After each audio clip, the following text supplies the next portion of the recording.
Hey everybody, I'm not dead. I'm not dead. I'm not dead. Hello. And look, you can see her right here. You can see Zambies. You can see her just hiding on my other screen. And you're going to be able to hear her in just a moment when I switch our desktop audio input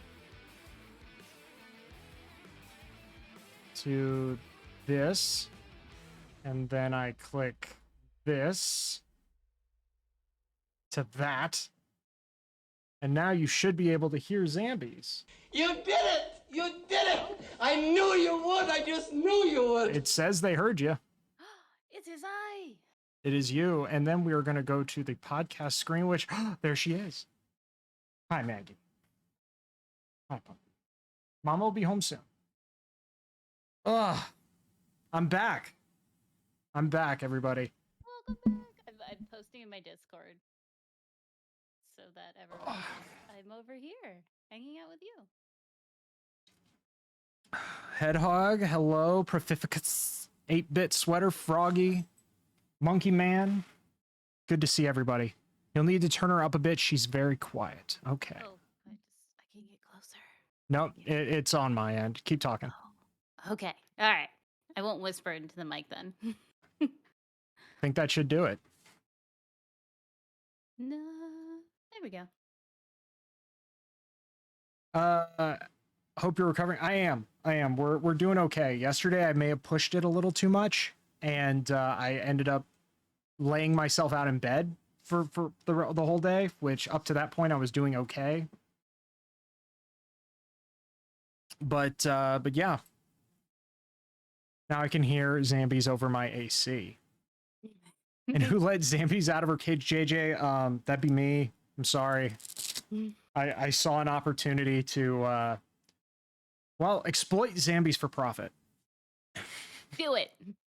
Don't worry. I have a chain on my leg. I can't get that far, you know.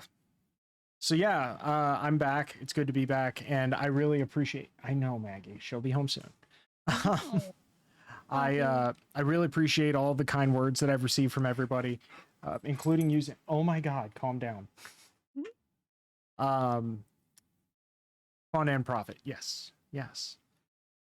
But we've brought Zambies here to Office Hours, my podcast, my quote unquote podcast. It's a podcast. I've brought her here because she has done something that, as far as I know, no one in this chat, at least yet, no one in this chat has ever done, which is achieve finalist at Golden Demon, let alone achieve finalist her first time out. It is your first time going to Golden Demon, right? Yes. Okay. Yes. I got into the hobby right before COVID, so obviously all that hit and I didn't have a chance to go to Adepticon or really compete in things before then. Hey, Splinter Brush, how you doing, man? I thought we were going to talk about necromancy because, you know. Yeah, no, this is a surprise gotcha interview where we're gonna wring your brain out for every little tip, trick, thing you did to get that close to a Golden Demon finalist, or well, to get a finalist pin and to get that close to placing for Golden Demon your first time out, because next year is going to be my first attempt at Golden Demon once I can paint Gonna again. do it. Because right now, your boy is stuck in one of these, so I can't paint. Also, for those morbid ones out there, this is what they did to me. It doesn't look like much. It looks like a cool thing, like an astrology thing. These are my stars from when I was born. No, it's each one is covering up either 1 or 2 half-inch incisions because it was arthroscopic surgery. So tiny little incision, and then they stick like little cameras and little robot arms into my laparoscopic, arthroscopic, that they stuck little machines in my arm to fix me up. I had that done when I got my gallbladder removed. I have 3 incisions on me, and because they like They stick one for the camera and one for like the thing and one to rip it out, you Yeah, know. like one to hook, one to pull. Like it's very like old school ancient Egyptian for like organ removal. Yeah. The heck And happened they to you? scramble your brains. I was told by the doctor that this was essentially trauma. Like that's all he said. He's like, "Oh, this is a basic wear and tear for those with an active lifestyle." I'm like, "So you're telling me you have no idea how this happened?" But they told me they needed to do a labrum reconstruction. The labrum is the muscle, the circular muscle that holds your shoulder joint in place. It was like, imagine like a pair of jeans. Like it's supposed to be like a nice smooth circle, but over time it frays, and those individual muscle fibers like snap, pop up, and need to be tacked back down. They shaved off part of my collarbone, and they also, there's a thing called a bursal sac, which is a fluid sac that runs beneath your collarbone and over your under your rotator cuff, and it was like inflamed and not fun, so it needed to get lopped off. Ugh. But yeah, we're looking at about 4 months. There's one in nearly every joint. It lubricates the joint. Well, my shoulder was getting no lube. My shoulder was getting raw dogged, and it was unpleasant.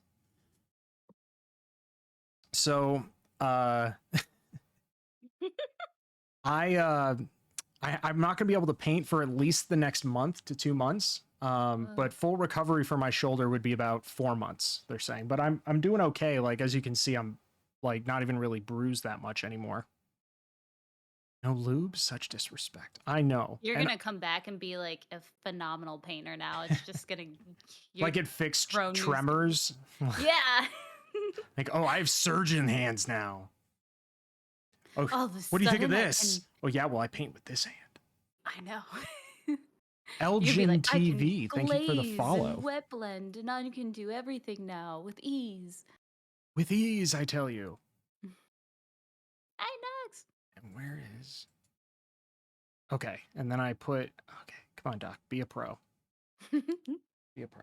And then You can see my doggy. we're gonna hide butt right in Zambies the corner. so that I can do that. Bring her back, and then I can hide my face This so that way. when I do Yeah. this, I can do this and put this right here. Okay, cool. Because we're going to talk about this. We're going to talk about this right here. Is that square? Is that it's close enough. Yeah. So this Zambies is what you took or what you got a finalist pin for. Mm-hmm. How do? Because I look at this and I think witchcraft, I think sorcery, possibly bribery. But how to get this for someone like me? What did you do? Because I know that there's a particular, shall we say, suite of techniques that Games Workshop prioritizes for the Golden Demon competition. Yeah, and I would like to say that my style is not very much that. There's some times where I have um kind of an heavy metal style, but most of the time I have what I like to call is like a more illustrative style with my brush strokes. I don't go for overall smoothness, but more textures and the feel of it. And I think really for this piece, actually, like it has flaws and I'm very aware of it because I rushed painted this in like a month. But um the my biggest weakness obviously was the metal. I decided to do non-metallic metal. Don't do non-metallic metal if you're not comfortable with it. I just assumed that was what was needed to be done. I should have done true metallic.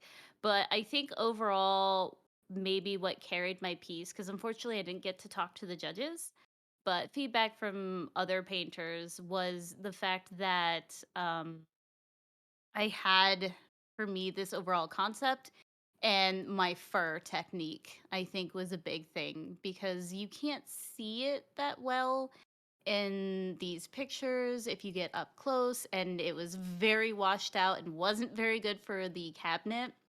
So I think a lot of people maybe overlooked it because they put it on like a top shelf and it was blasted with light, and that like destroyed a lot of the detail. But if you take the piece out and you look at it, the my fur I think was my strongest point, and my basing is I built all that base from scratch. So I think those were kind of what carried it. So you're saying it's all about that base. All about that base. Actually, no, because if you think about the piece that won for Slayer's sword that year, and this is not a diss in any way, I don't want people to start drama, but that base was very minimalistic.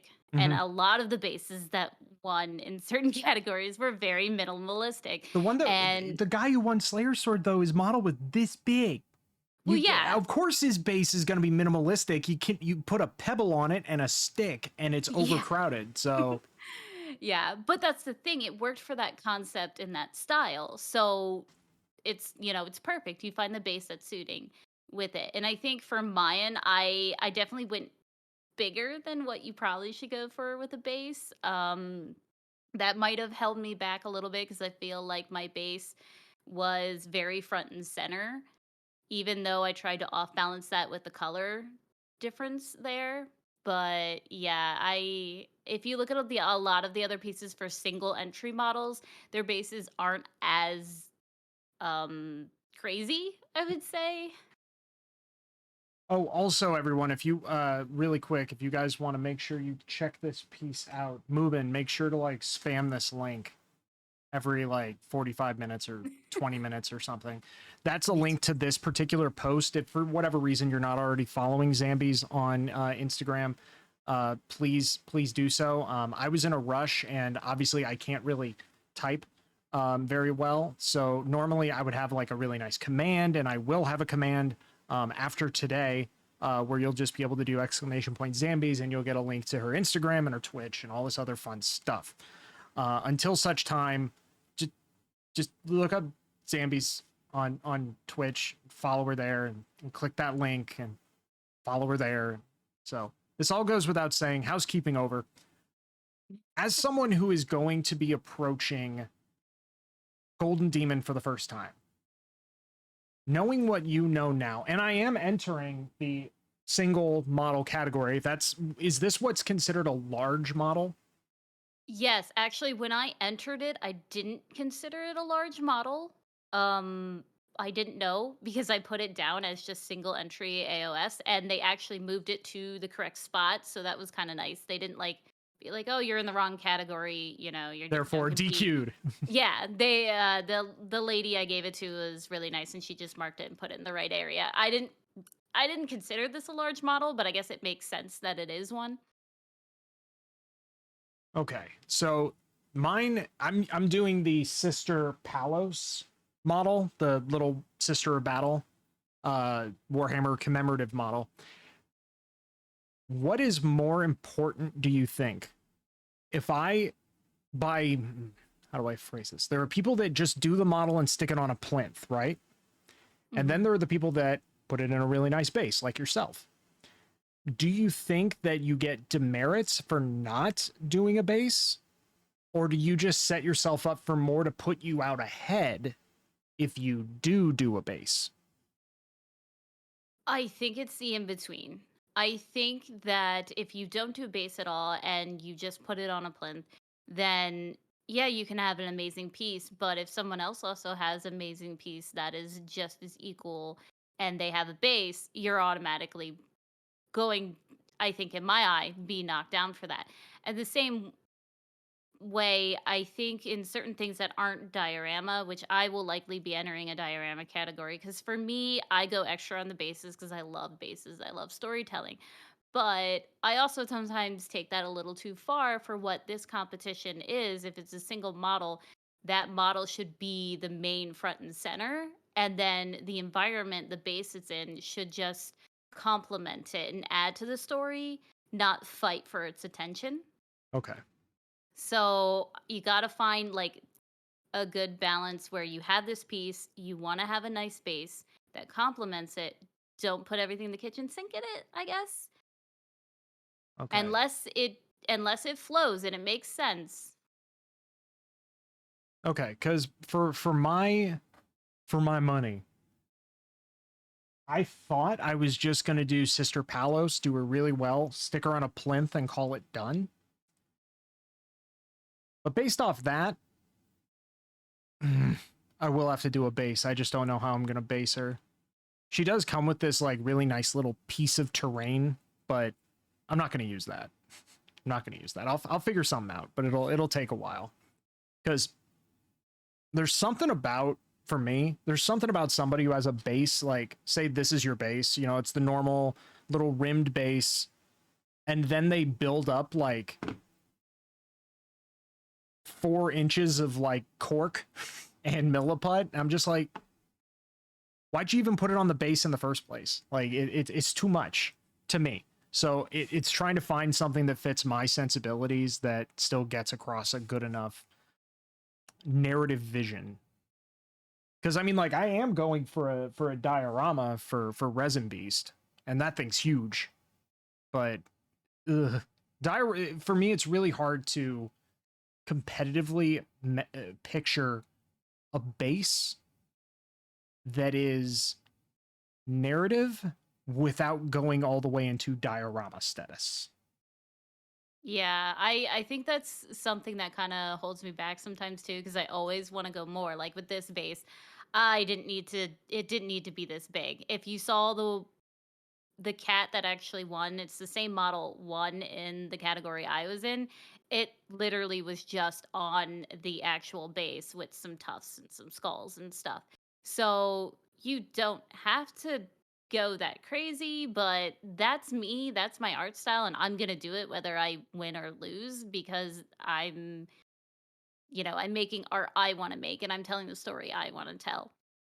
If you're painting for this competition, then yeah, I think a lot of times in certain categories, the base is not as important as the model, but you will take into consideration what I've been told is they have subtractive judging. So they're going to go in and look at it at everything you did wrong versus everything you did right.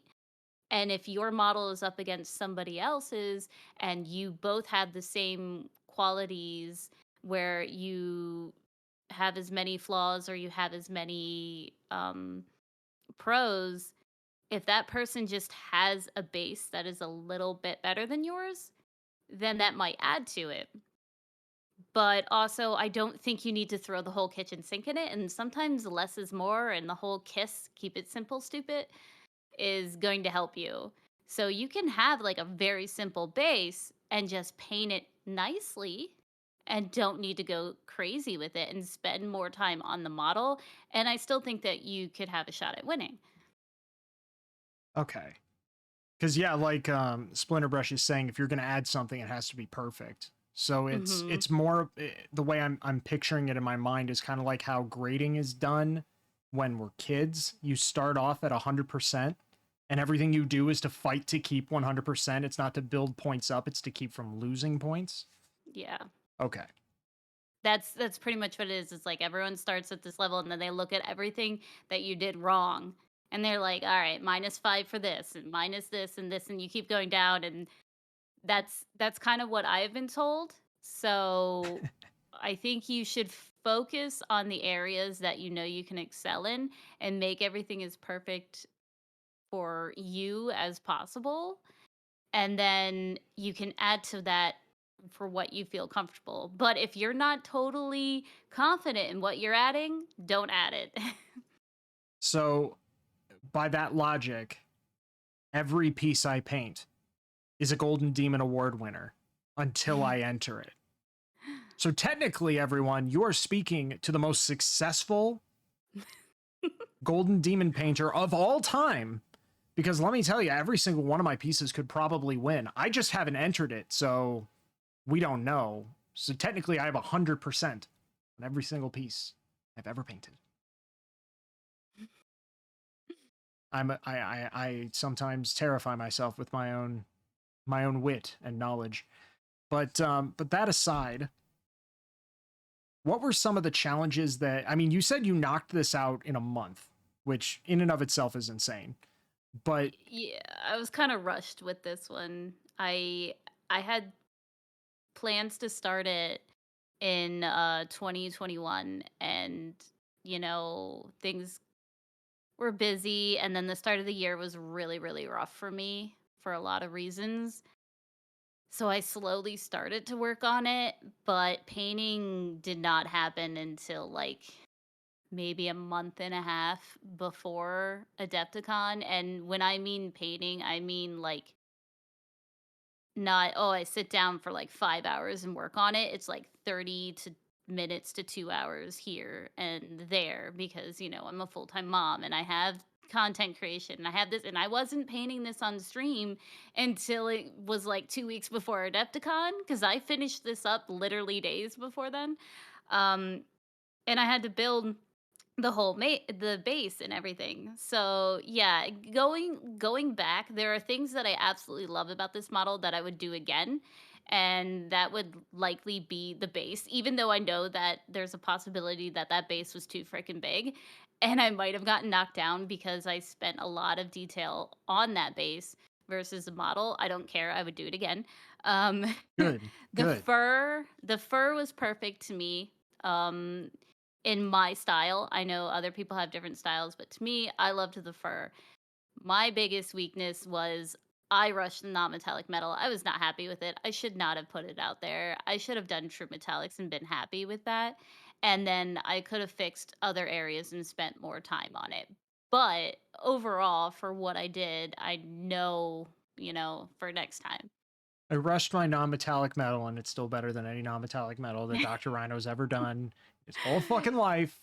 Like I gotta be honest with you, No. everybody. I brought Zambies on here to like cheat, to get ideas, to be able to like leapfrog her skill set, to be like, oh, first time out getting a finalist pin, that's pretty cool. Oh, what did the Slayer sword? Oh, I had no idea. Thank you so much. Woo! I did it on my own.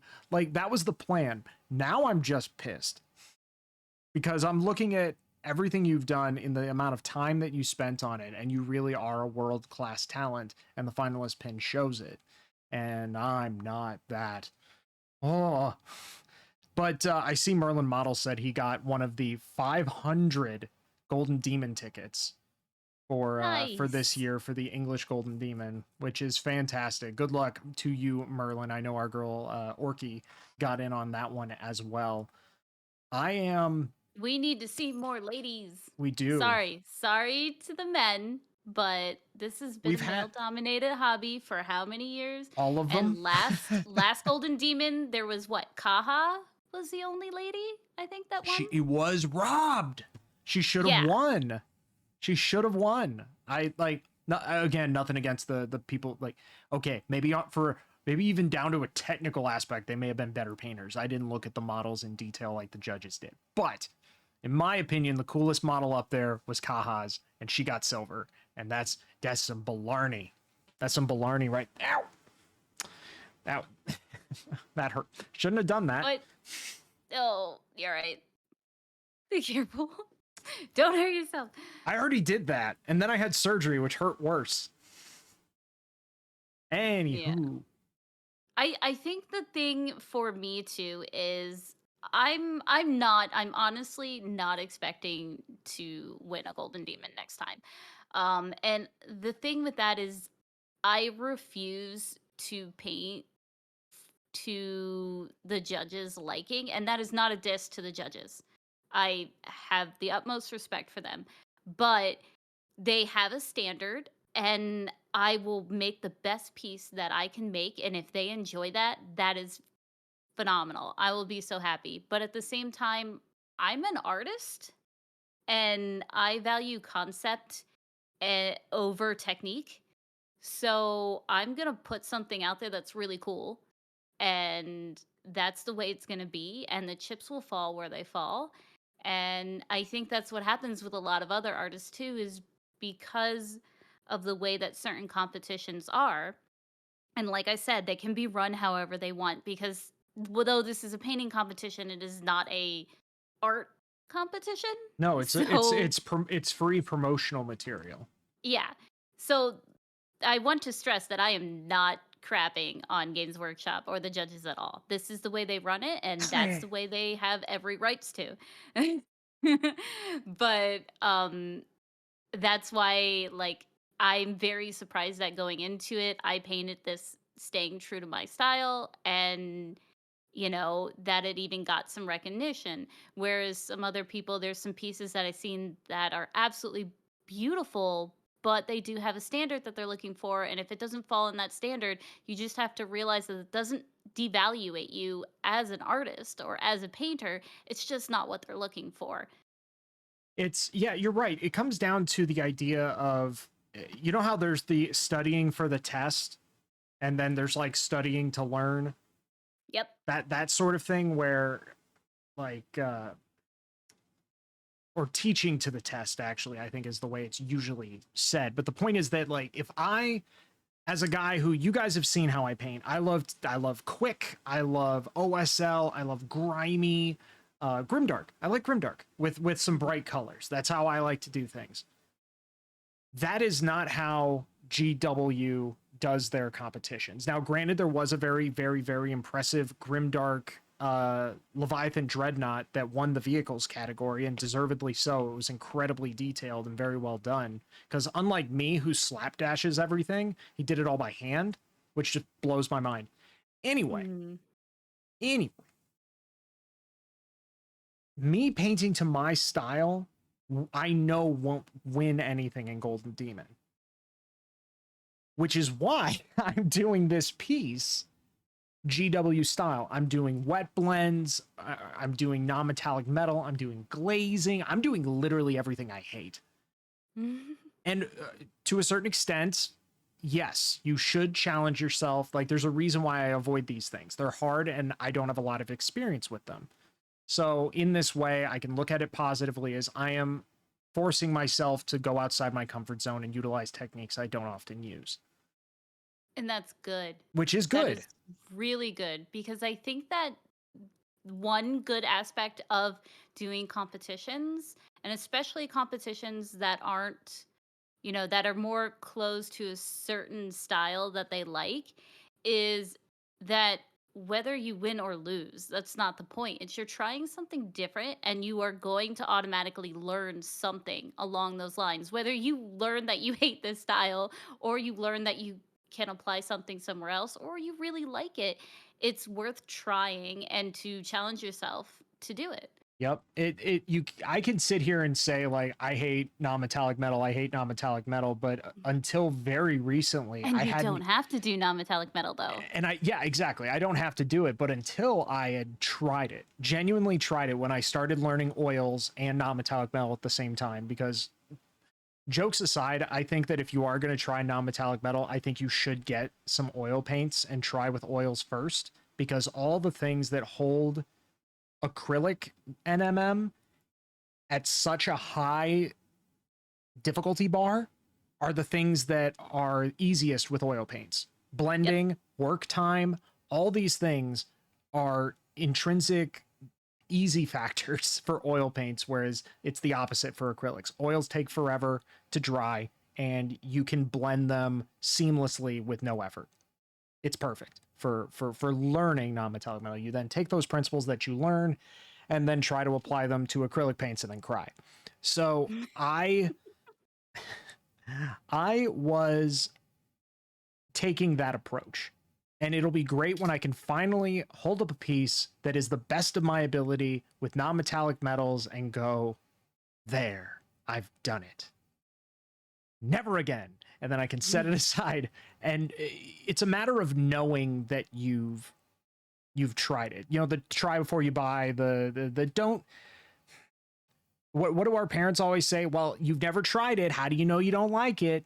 You gotta taste it. You got to taste it. You got to Yep. try anything once or I tell almost that to my anything. kids all the time. I I'm was like, just you about to can't say tell it. me you hate this if you haven't tried. I always tell my kids that you have to try it. So if you put it in your mouth, this is gonna sound bad, but this is a parenting. If you put it in your mouth and you don't like it, you can spit it out, but you have to try it. And there have been multiple times where my son is the pickiest eater, where he's tried something and he's actually liked it. I'm like, see, Faust is referencing some jokes because he was like, "Oh, look, I'm working on this new model. Please ignore all the unfinished Chaos Space Marines in the background." I'm like, "You can't start on your Tyranids until you finish your Chaos Space Marines, Timmy." And he's like, "But Jimmy down the street got to paint his Tyranids and he didn't finish his orcs." And it Well, turned I'm not Jimmy's mom. that's exactly what I said. I'm not Jimmy's mom, and I think Jimmy's mom plays with unpainted models because that would explain a lot. And then I did like a drinks paint water. Now where's your father? So it's Rhino, you finish everything until now. The fact that I'm looking at my tabletop right now and there's 1, 2, 20. There's 20 models on this table that are unpainted, and it's driving me up a wall that I think there's 12 on my desk. I having unpainted model, like I haven't gone a week without painting ever since before I started painting minis. Wow. This is the longest. Start painting with your toes. I can't, I can, just not on Twitch, because I'm pretty sure that would get me, because yeah, that'll get TOS'd. Actually, there is a really, I don't know if you know this, there's a really cool guy who plays video games with his feet, and he's actually really damn good at it, like shooters and stuff. But he has a disability that he can only play with his feet, so they have allowed it. See, So this isn't an actual disability. So it would just be it would just probably it would be like, "Okay guys, time to paint," and then one person makes the comment, unzips in chat, and then the whole channel just gets banned. Yeah, but we can make that all the time. Your feet don't have to be out. True. Don't do it. I want to be here, chat. No, the point being is that I can't paint, so I'm going to be doing whatever else I can to satiate that painting itch. And this is the first time I've felt what it feels like to have a backlog. Like everyone talks like, "Oh, I've had these models sitting on my desk for a week." I don't know what that's like. Usually anything that sits on my desk for a week or more is done. And Oh my god. And it I hurts. I have a pile over there of unfinished minis too. Oh god. Yeah, I start projects and then I get distracted. If I lose momentum, I need to put it down and walk away and come back to it. And sometimes I just don't come back to it. Hold on. We're gonna turn this off. We're gonna turn this off real quick because I can't see my own face. And Instagram. Okay. I think I just have limited time when it comes to painting currently, especially in summertime with my kids being home, that I if I'm not feeling it, I got to put it down and work on something else. I get to not have to deal with that. Anytime that I have free, I want to be painting, and I usually can be painting. And that is a luxury that I acknowledge that not a lot of other people have. And I try to take full advantage of it because I truly believe that, I mean, like there are times like this right now, like I didn't anticipate needing shoulder surgery, but I'm sitting here going like, wow, I'm really glad I, before this happened, painted X number of armies so that while my shoulder is healing, I can at least play the game with stuff. You could say I'm a gray dragon. Oh man, Glodan is also a supplier of bits. He hooked me up. He made some really cool stuff, which I'm going to be using for my Chaos army, which I'm very, very excited for. So what's up, Glodan? Nice. How you doing, buddy? Do you have any undead bits? Undead? I actually do. I do. I'm looking. I need for a project a bunch of either ghosts, skeletons, or anything I have lots of arms. undead related. Lots of arms with weapons and some heads and shields. Show me. Well, show me your biddies, and we'll slide in my DMs with those biddies. All right, hold on. Oh god, this is gonna. I mean, now I'm All just right. distracting Okay. you, but okay. Okay. I'll go dig those out. They're in a drawer over here. But yeah, it's been an adventure to try and deal with it's what my ADHD brain is hyper fixated on with painting, and I've gone through stuff so fast that I've tried using focusing on competition level painting and taking my time as a way to slow myself down so that I actually have models for an extended period of time. But now I have nothing but time.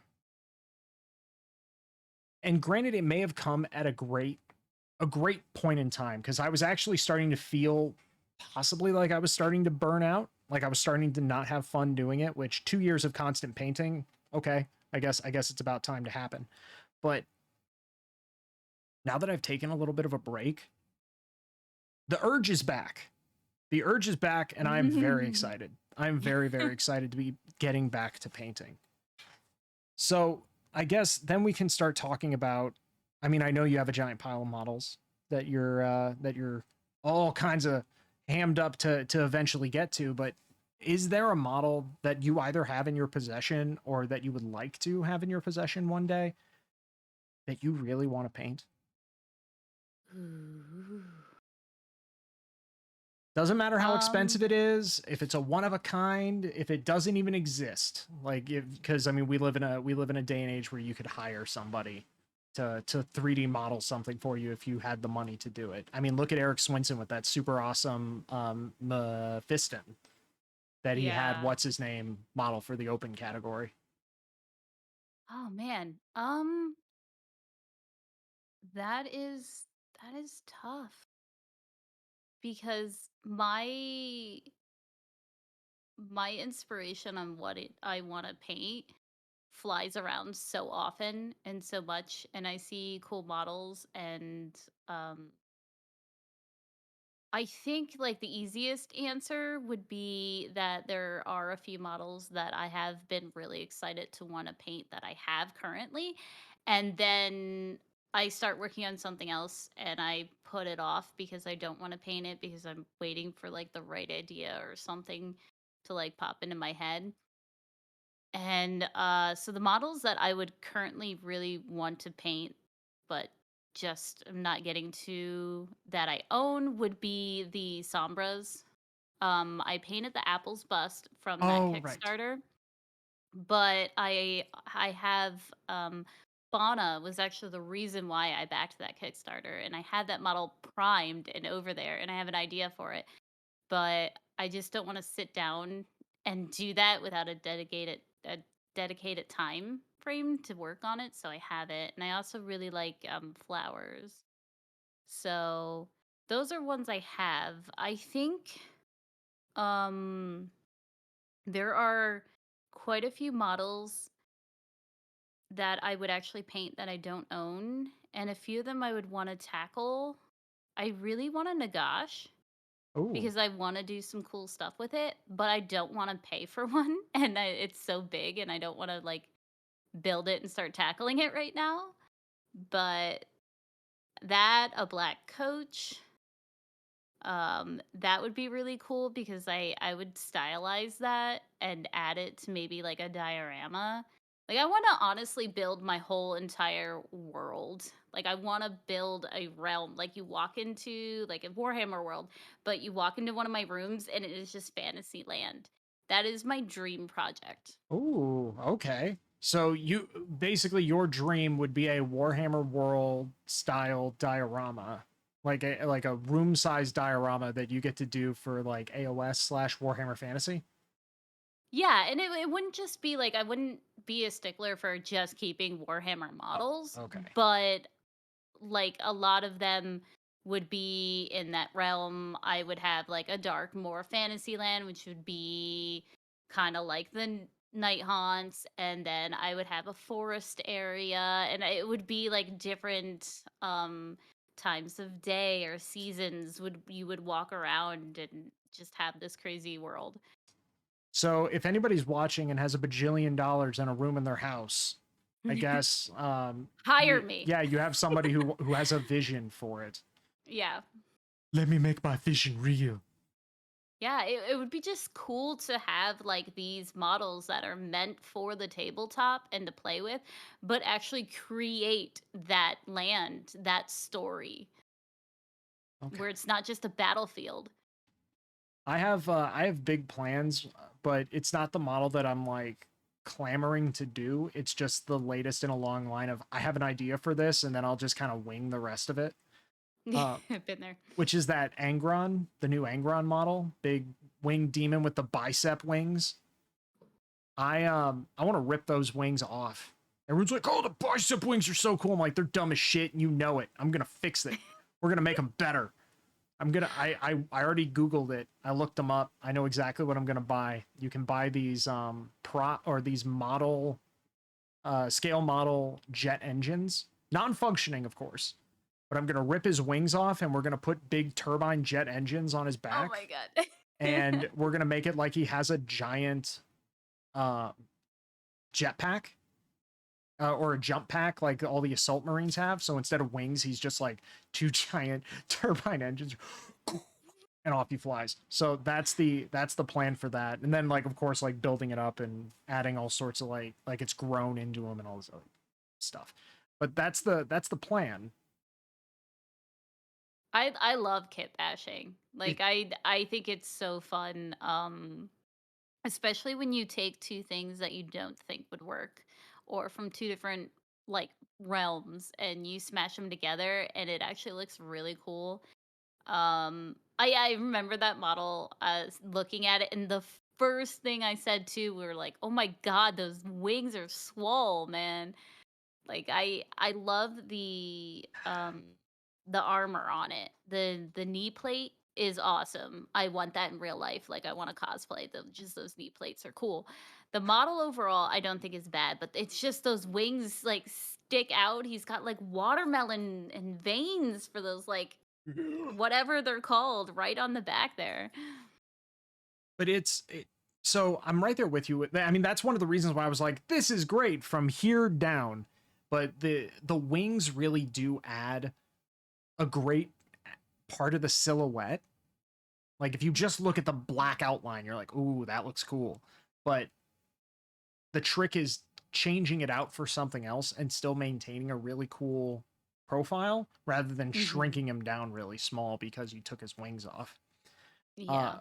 in this case, though, you're absolutely right. The combination of two things that shouldn't go together in a way that no one's really seen before is, uh, dare I say, it's orgasmically good when it works out.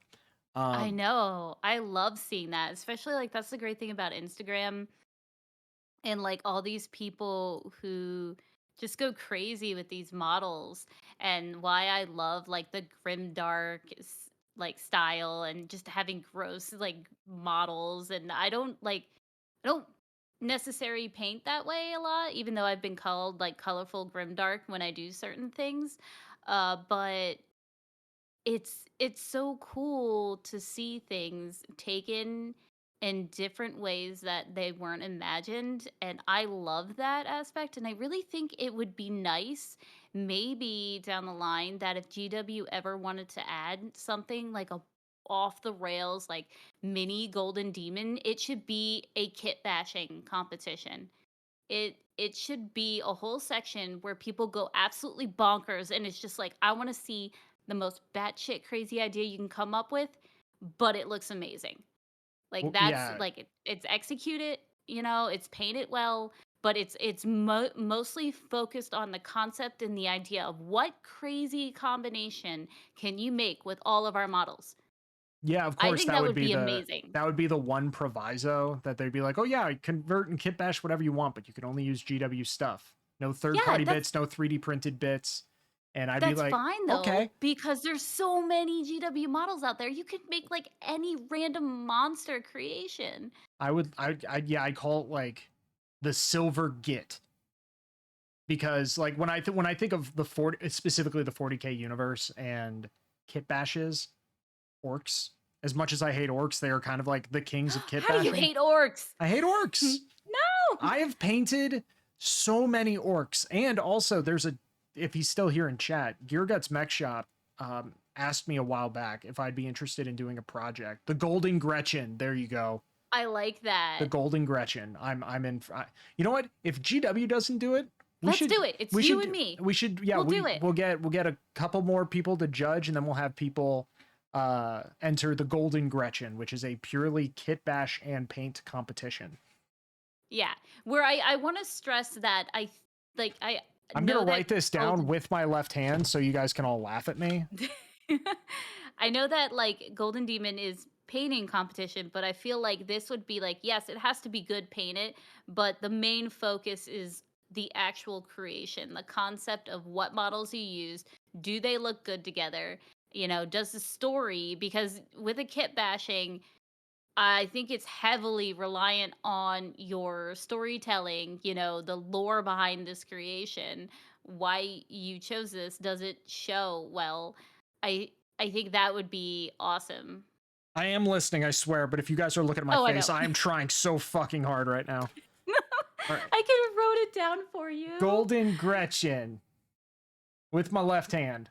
Ah, that's actually really good. You write better than Brush with your left hand.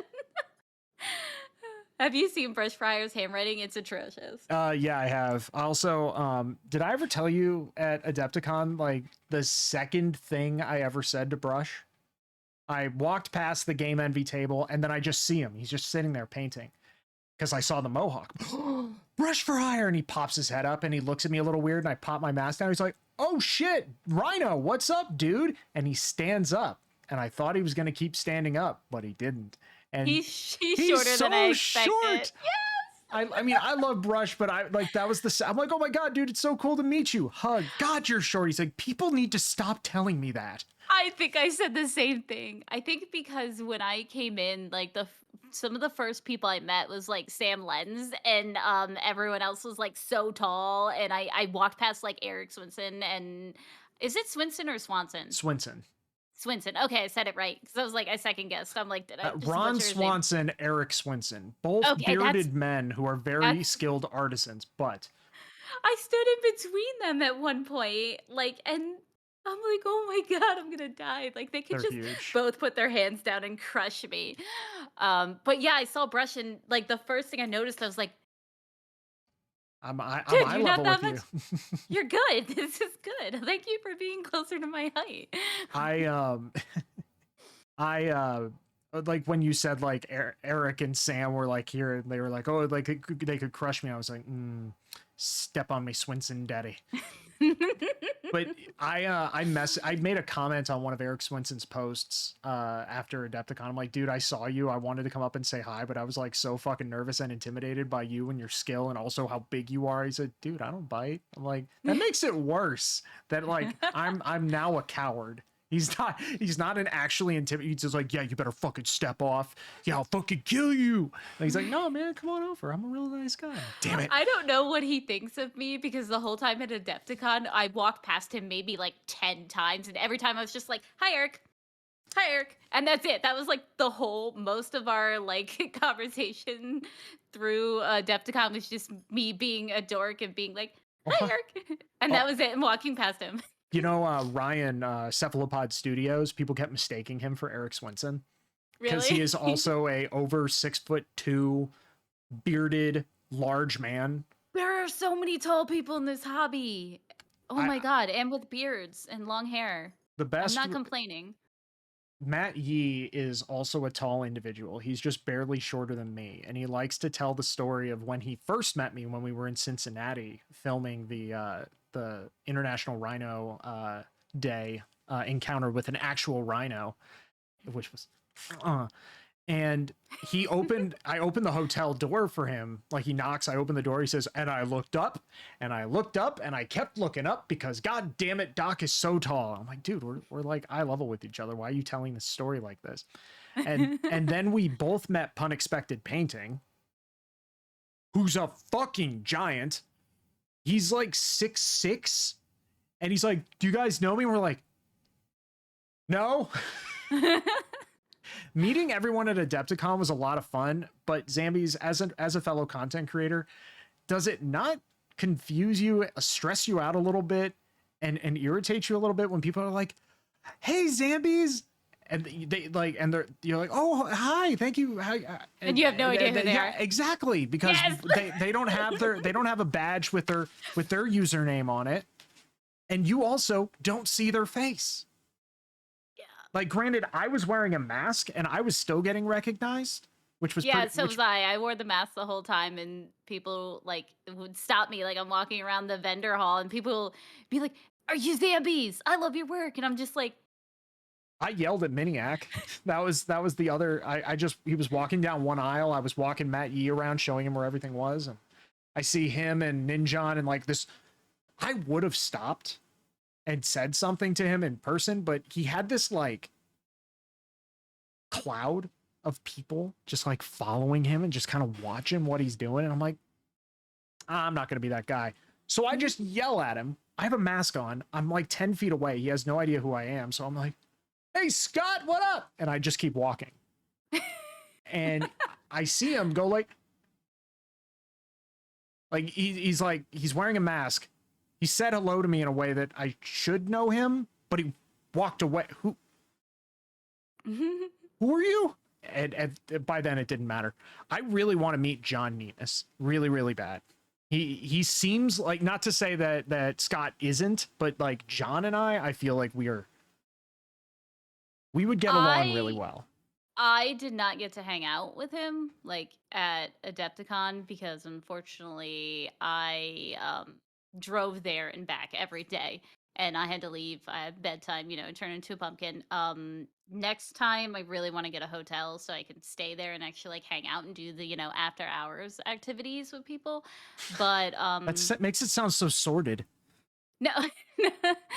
After I hours activities with Zambies. Oh. no yeah, that's extra content. No, I'm just kidding. That's we're gonna be switching from Twitch over to my OnlyFans. Welcome everybody to the OnlyFans part of the stream, where No, you but get to I see did get my feet. oh god no. I did get to talk to John and kind of hang out with him for a little bit, and he seems really nice. I gave him he was like I gave him cookies the first day too because I promised I would give cookies. I got Um, cookies. you did. I had only 10 bags of cookies. I actually got shit from Scott later though because he was like, "Wait a second, you got." Because I gave him one cookie and I gave Nina's a whole bag, and he was like, "How did you get a whole bag? Why didn't I get a whole bag?" So I owe Scott cookies for next time. But yeah, the funniest part, like I've told the story before, but like it was the last day leaving Adepticon, and I was being a paint goblin, and I pretty much told John to like fucking wait for me as I was digging through paint, because Scott was like, "Hey, John's right there," and I was like, "Yeah, well, John's gonna wait because I need to steal some paint right now." From where? At Wapple, they had Oh, wait, a you. box of P3 paint that they Ooh, were like, "Oh, we're done using all these paint." And a ton of them weren't even opened. And it was like, "Here," they put it on this table and they were like, "You may have this paint if you want cuz we're just going to throw it out." And I was like, "No, you're not." I just started like handfuling like a but oh, I just hit my mic. Paint into my bag. I'm. I walked by the Wapple area at the end. Like you're telling me I could have just walked up and gotten paint. Yeah, you should have just came over to us and I was stuffing paint in a bag. I'm Huh? addicted to P3 paint now. Well, I'm on that pro acryl train, but I haven't tried P3 paints, but the thing I'm into right now are heavy bodied acrylics.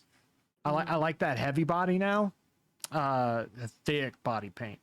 Specifically this one, this quinacridone magenta. This is Just make sure like, you lube it up before you use it. yeah, with most large thick things, lube it up first. Mr. Initiative knows all about that, don't you, buddy? Your package showed up in the mail. So it's God, this man. The great thing about it, and I love how this conversation about Golden Demon is still, we're still technically on track because we're talking about Adepticon, which Golden Demon takes place at. Finding out that Warhammer World, like, I mean, it's in England, the home of Warhammer, but having only 500 tickets, were there how many entries were there in Golden Demon for the States this year? Not as many as I would think, but some people said that there was a decent amount. I don't know because I can't judge what is a lot and what isn't because this is my first time experience. But I think a lot of people said that there were a lot of entries, like maybe more than normal, and they're probably going to be a lot more next year. But the one good thing, at least for Adepticon, that they have is that venue place can hold like what is it normally like 3,000 or some people, and you I think it only need holds a more than ticket. that. Yeah, I think that's what came last or this year, right? Thereabouts. Yeah. So but it can hold more than that, and as long as you have a ticket to Adepticon, you can enter in a Golden Demon. So there's no limitation on that, which kind of stinks. And I feel really bad for the UK people because I know that they have to only limit it because it's not a huge venue. They don't have the space like Adepticon does. I But I I don't know. disagree. I think knowing how big, like, okay, so you sell out all the tickets for Golden Demon in less than a minute of them going on sale. They go live at 7 p.m. They were all bought out at 7:01. You see that happen, you're like, well, shit. How about we buy a venue space that can house more people? Because for a company in doing as financially well as Games Workshop is right now, it should not be outside the realm of possibility for them to be able to just move venues this far ahead. Well, That's even what they could do is I don't know what Warhammer World looks like on the outside, but I'm assuming they have parking lots and stuff like that, or they could have people who are there for the event and then have separate tickets for people to just enter pieces, and then when they do award ceremony, they could live stream maybe it. They already have the setup.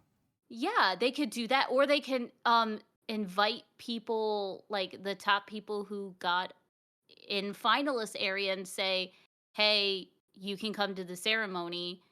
Or broadcast it outside. Put a projector outside and people can sit in the parking lot and watch it. I think that's actually a great idea. The fact that you don't have to be in full attendance. Now, granted, yes, there are people who want to walk around and see every model. Totally understand. But you can do that every other day, not like Adepticon where it's one giant convention at one time. You can go to Warhammer World every day they're open. People are wanting to come for Golden Demon, and now that they know, like it's early on, they have time to correct this. They see how fast it sold out. They could do something. They could be working on something right now. So now that you see how many people want to do this, I think that they should hopefully open the door to have more people enter because it's only better for them. Yeah, absolutely.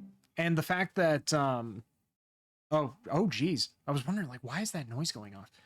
We just got like a bunch of people gifted subs. Yay! Yeah, we got, hold on, we got Merlin gifted a sub. Dr. Dark Match, hello. Merlin gifted a sub. Joy Painting Minis resub for 16 months. And Elgin TV, ELGN TV, gifted subs to Hammer Bobble, Faust, Shovel Boy, Lucky Loki, and Haywo. The Haywo, Unky Thanks, Haywo. Nugs. Unky Haywo. The big man. So the yes, everybody get your head bops in chat. The best new emote, which by the way, Zambies were, so there was the blankies. The blankies were a thing. The blankies are I don't know now how to make these emotes. Someone needs to help me and my like needy butt to make talk these to things. Walter's workshop. Okay. He'll help you out. Him or, well, Matt Yee's sick, unfortunately. He caught the Rona again. Mm. But I saw him streaming earlier. he was streaming. Yeah.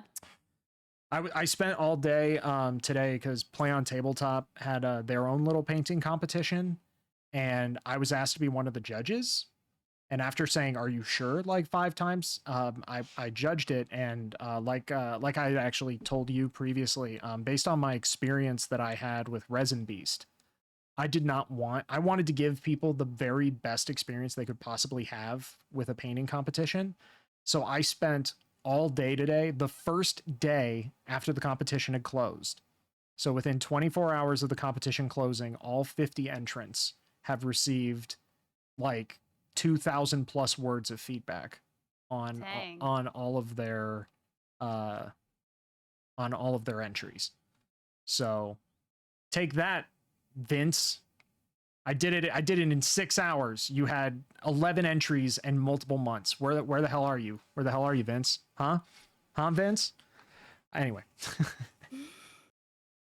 I think that's one thing that I feel a little regretful of as Adepticon is I didn't stay to try to get the feedback from the judges because when I was there they were talking to the winners and then um people were just waiting around in a line to talk to them and I was exhausted and I was like, "Ah, it's going to be hours before I talk to them, even if I get a chance to talk to them, because they probably have to get plane tickets back home and stuff like that."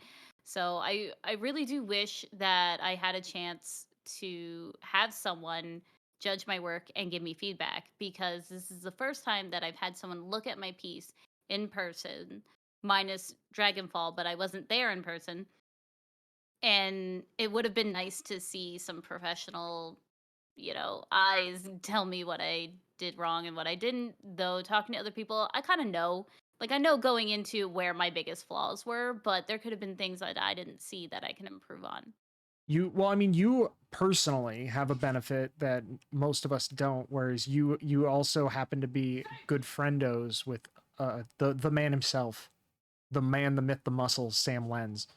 So, I mean, that guy's how many golden demons has he won? Lots? I don't Lots. know. He's won more than zero. And you have the benefit of being able to, at least in that moment or in future moments, you'd be like, "Hey, Sam, rip it apart, please." And he would, it lovingly, I'm sure. And Yeah. I think the thing with me though is I don't ever want to feel like I'm exploiting my friends for being like, I need you to give me advice all the time and hold my hand.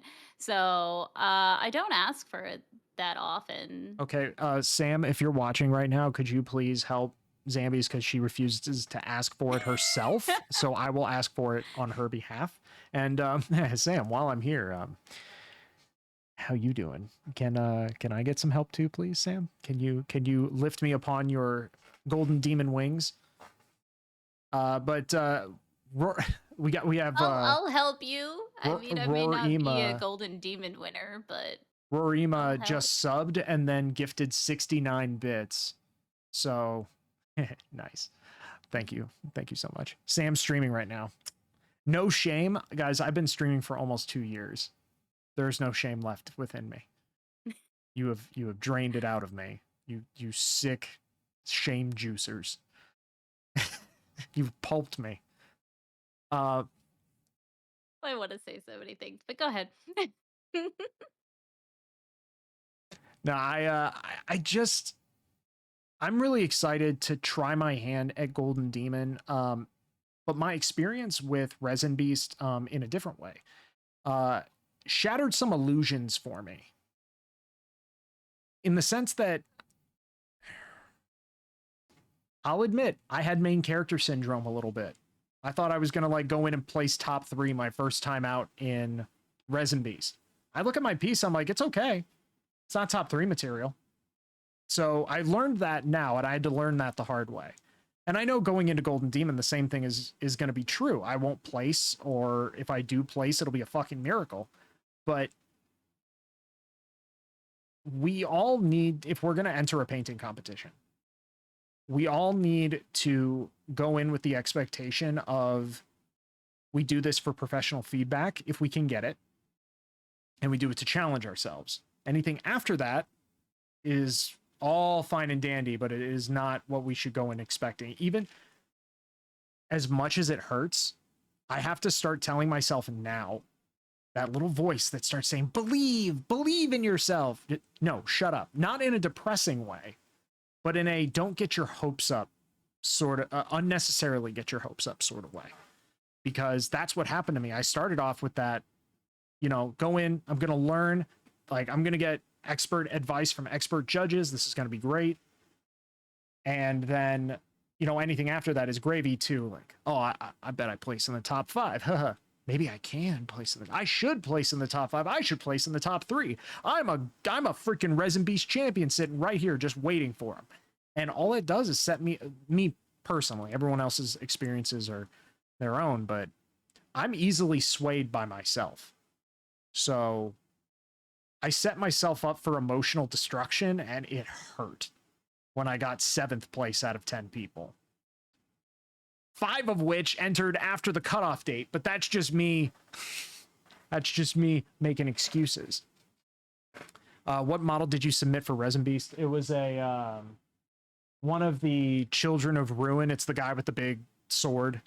It's a small. I entered a small model. So this year I'm going big, but I'm doing it my way, like Sinatra said, right, Zambies?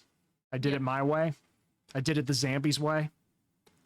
I think that's a thing too. You have to do what works for you when you're going into competitions, and some people do really well being pushed and going, I'm going to win, I'm going to win, I'm going to do this, and they hype themselves up. I'm not one of those people because I will get disappointed and crushed. So I go in with a middle, not like a low bar, but a middle bar. I go in with my main goal is to make the best piece that I can make to put my work on display for other people to see it. And then I can get feedback on how to improve. If I place anything, that is just icing on the cake. That's amazing. I can feel excited and happy after that happens. But the best thing is to just go in and say, this is going to be a show, a display of my work. I'm going to put the best that I can out there so that other eyes can view it. And then some people can be like, oh, I like this. And the reason why I look at that is because, yes, this is a painting competition and we're talking about Golden Demon, and there are certain standards for certain people and how they view it. But I'm looking at it as art, and not everybody is going to like the same art. Some people are going to like this, some people are going to like that. It's all how the judges are feeling. It's what they see versus what other people see. So you can't be that defeated if you lose on something, because I mean, unless for whatever reason something wins that is god awful and we all agree that it shouldn't be up there, like a stick figure. But for whatever reason, you're losing to someone else who just had a better piece than you in that moment of time. Mm-hmm. And there's so many things that influence the subjectivity of art, period. Yes. Not just miniature painting art, but like you could go to the Louvre, look at one painting and think, it's okay. But you go the next day, it's somehow your memory's wiped, but you do the exact same routine, you go to the Louvre, but you had lunch first. You're going to look at that exact same painting and you could have the same opinion, or your opinion could change, because now you're like, I'm full and I'm looking at this piece of art and I'm like, I'm not thinking about food. I'm thinking about this now. I'm more in the moment. And the same thing could come down to the judges. There's data that says the best times to go to court is right after lunch or first thing in the morning, because that is when the judge is going to be the most agreeable. The worst time to go is at the end of the day, because the judge is like, no, I don't want to hear what you have to say. I just want to be out of here. And it's Matt Yee. Hi, Matt. Yeah, but that's true though too, is as much as being, and I've been a judge before, as much as being a judge, you want to be as um unbiased as you can be. There is no way to be completely a clean slate. You are always going to favor some things in your style over other things. Like, say your favorite color is green and you just love green, and there's this piece that is the same as another piece quality wise, but you could push towards one side because you just have this bias inside your head, and you don't, and it's, you can't fault judges for that. Like it's whoever you get judging that time. You can have the same piece go against the same piece and have different judges and have different results. So I don't think people, like, I know it's hard to say, but don't beat yourself up and think that you didn't create something phenomenal just because it didn't win. Yeah, there could be the situation where you did paint a golden demon piece. It's just other people did too. And I know Yep. that sounds like a non-answer sort of statement, but like, yeah, you painted a golden demon piece. So did all these other people. And they had Mhm. to pick from amongst them, and all of their internal biases come to the fore, even though like the golden demon folks might be using a checklist that is very much like Games Workshop expects the pieces to utilize these techniques to this level, and they have to follow that kind of a rubric. There's still going to be those implicit biases where, like, you and I are judging, we both look at the same two pieces, you'd pick one, I'd pick the other, even if their scores are 90 and 90 exactly. I'd pick one, you'd pick the other, because I like Sisters of Battle and you like Orcs, and I don't like Orcs, so I picked the other one. So, and because of that, because they both individually got votes, some third one that two guys did agree on is going to get the vote and go on to the next round.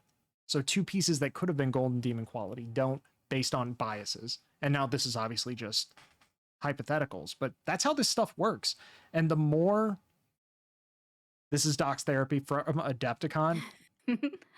Pretty much, this is the therapy pre next Adepticon, which I'm also looking forward to having a hotel room right in the convention center as opposed to like across the highway.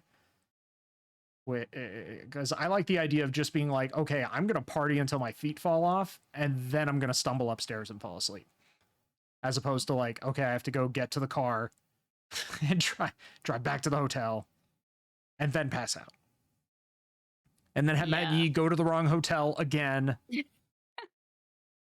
like, I'm on the second floor, but none of these numbers match. What are you? I'm like, dude, are you in the wrong hotel again? And he just like sends me an ellipses, and I could feel his rage because it's not once, it's twice now that he's done that.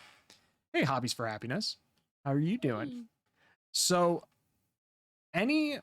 we kind of like roundabout came back around to competitive painting. We talked about the approaches that one has to take, technically speaking, and how you do have to kind of look at past winners. You have to accept the fact that every painting competition is going to have its own standard, its own expectations, the things it favors, the things it doesn't. And if you're going for the win, you do have to paint within those, or you just paint the model and you paint it your way and you just kind of have fun and say, look what I did. That two different approaches, the competitive mindset or it's a spectrum. You can't say there's only two options. I could be competitive, but still want to kind of like squeeze in a little bit of my own zhuzh. Wait, that sounded dirty. That sounded really dirty. Wow. So the point being is that there is that. And then there's also the mentality you have to take in approaching this, because not only is the art that you're creating and what you like subjective, but so is the judges. They are so subjective. And really it comes down to skill gets you so far, and then it's almost a crapshoot down to who likes what. Like maybe the reason why you and Mr. Thomas Leaf didn't get like finalist in your individual competitions is just because the judges didn't like Age of Sigmar and whatever. Oh God, what did he paint? Painted multiple things. He was he had the vampire. That was it. Yes. Yeah. Yes. And it was like they're just like, yeah, Age of Sigmar. And so they just poo-poo and they don't give you the spots. But I know that we had a soft cutoff time around now so that you could go do dinner with the fam. And I don't want to take up too much more of your time. So chat, I will give you 2 minutes. 2 minutes. You can just ask a Zambies questions. It is 7:15 my time right now. So you have until 7:17 to type a question in. And then I let her go home. Quote unquote. She is at home, I think. Unless that is a very convincing green screen. I don't know what you're talking about. So He sent me to the wrong address the first time and didn't tell me where the second time. That is not true. That is not true. The first time, I did not send him to the wrong address. I also went to the wrong address because Google Maps sent us both to the wrong address. I just forgot to tell him the first time. The second time, I did send him the address because in November, he asked me, which hotel are you staying at again? And I sent him the hotel information. He just didn't save it. So that's on that second one I maintain is on him. When Zambi's going to paint her spring dragon? When it's actually created, I don't know. When it's actually created, she doesn't I don't know. have a spring dragon. Next!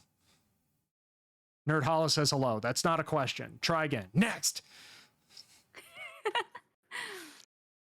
That sounded like a Matt Yee problem, not a Dr. Rhino problem. Yes. Awesome to see you both on office hours. Hope you're feeling better. I'm doing okay. I'm doing okay. I hope you're doing all right as well. Hobbies for happiness. I know you've got a lot going on. I hope life is at least somewhat mellow. I got a question for you, Dr. Rhino. Okay, what's up? When are you gonna play games with me? What games?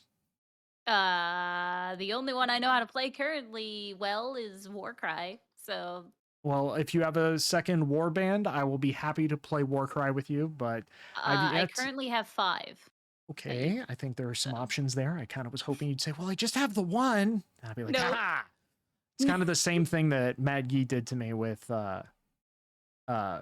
Age of Sigmar. He just kind of wore me down. He's like, hey, you want to play Age of Sigmar? I'm like, I don't know, maybe someday. I mean, if somebody had an army I could borrow. And he said, well, I brought both my armies and they're with me right now, so we're going to play Age of Sigmar. I'm like, son of a bitch. Well, Matt, you can teach me Age of Sigmar. Yeah, when he's done pointing at where his badge is, like before, because he kept trying to be like, hey, Zambies, look at my badge. Zambies, look at my badge. Look at where it is. Kept pointing at his crotch at Zambies the first time he met her, like a freaking degenerate. I loved it though. I like the weird. When's Rhino gonna get paint?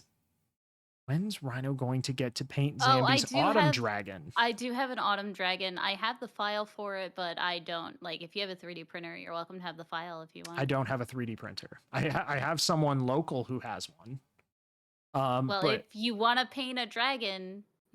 Also, fun fact: this whole crotch pointing incident was after Matt shat his pants at Adepticon. We get to meet you too at Adepticon next year. Yes. Find me.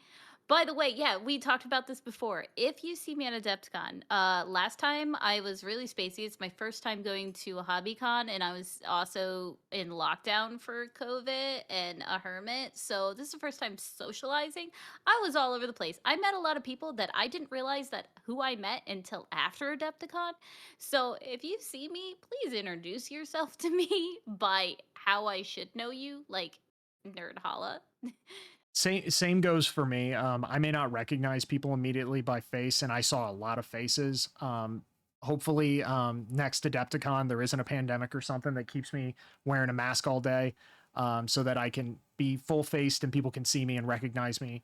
But last year, I was like, I'm going to play so many games of 40K. I got to prepare for going to play on tabletop. And I spent so much time playing games that I missed getting Korean barbecue with my boy. And I will never forgive myself. Nugs, you have to come to Adepticon. Please use my username when addressing me. But I'm gonna call you Matty Cakes when I lift you up in the sky. Like Matt Yee Cakes. Matt Yee Cakes. Yes, and you should lift him up in the sky like a. I'm working on it. Like you're a ballerina duo, figure skating duo. I'm getting stronger. Get it, Smiths, get it. Get that pump on. I got it. I don't know how to actually pump. Like, how do you like grip and try to make it bigger? Like, well, I mean, you just flex the muscle. Oh. Hey, I'm only like in my baby stages of lifting. Yeah, okay? you have until Adepticon. I have until Adepticon. I have some sick back muscles, though. I gotta say. I don't. Not anymore. I have. Like, is there like a thing where I've got like a 4-pack on my back? Yeah, there's all the muscles down the center of your back. Yeah. There's whole poses that bodybuilders do to like make those back muscles pop out. It's insane. Anyway. But yes, we're gonna have a lot of fun at Adepticon. I will play Warcry with you. Feel free to bring any faction you want, and I will learn how to play with you. But my intention for Adepticon this coming year, I was thinking about doing painting classes. I might do one, but the entire time I'm just gonna walk around and meet people and interact and have fun. I am not gonna be focusing on classes, tournaments, games, any of it. I just want to meet people, say hello, and have a good time.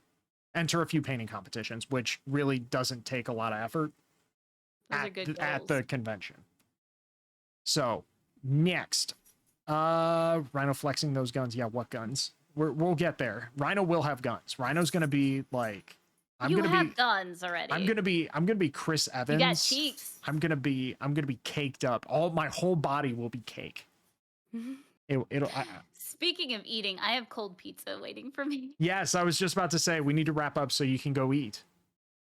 All right, everybody. Big thank yous to Zambies.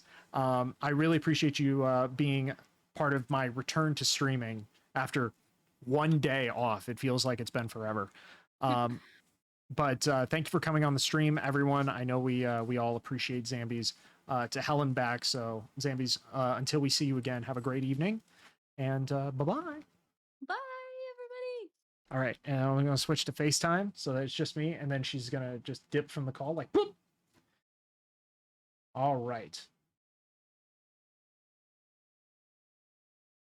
Wow, everybody. Wow. Let me switch my audio input so we can get the music back. Hey, Tremeo, thank you. And yeah, I'm not going anywhere.